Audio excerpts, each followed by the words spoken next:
સારા life પાર્ટનરને મેળવવા માટે પાર્વતીજીએ પણ ખૂબ મહેનત કરી હતી.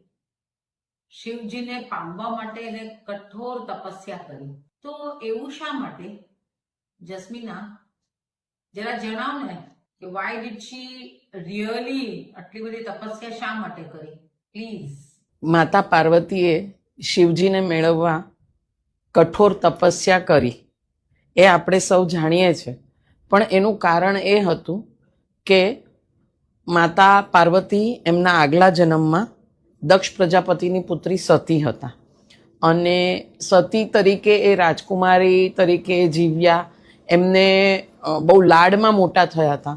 તો જ્યારે લગ્ન પછી શિવજી સાથે કૈલાશ આવવા પછી શિવજીએ એમને ના પાડી કે તમે એ યજ્ઞમાં તમને નથી બોલાવ્યા તો તમારે ન જવું જોઈએ, પણ એમણે હઠ કરી અને એ ગયા.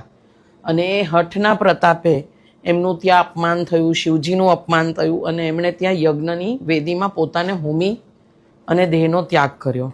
આનાથી મહાદેવને ખૂબ દુઃખ થયું, કારણ કે સતી પોતે દૈવી તત્ય છે યા આદિશક્તિ છે એ એમને હજુ નહોતી ભાન, અને એમનાથી આ ભૂલ થઈ અને એટલે આ દેહ ત્યાગ થયો. ત્યારે એમને ધ્યાન આવ્યું કે એ આદિશક્તિ છે. તો એનાથી શિવજી હટ થઈ અને એકદમ જ એ સંસારથી વિલુપ્ત થઈ એક કંદરામાં જઈ અને તપસ્યા આકરી કરતા હતા. મા સતીએ ફરીથી હિમાલય અને મેધાવતીના ઘરે જન્મ લીધો પાર્વતી રૂપે. નાનપણમાં જ એમને થોડું થોડું શિવ પ્રત્યે હતું, શિવ ભક્તિ કરતા હતા.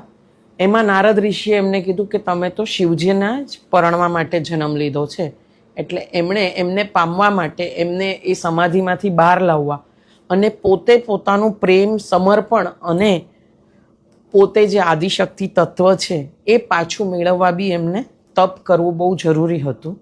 અને શિવજીને પણ એમને બતાવવાનું જરૂરી હતું કે હું સામાન્ય મનુષ્ય નહીં, હવે હું એ દૈવી તત્વમાં પાછી છું. એટલે એમણે ખૂબ જ તપ કર્યું.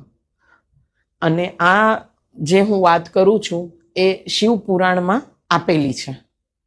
હર હર મહાદેવ.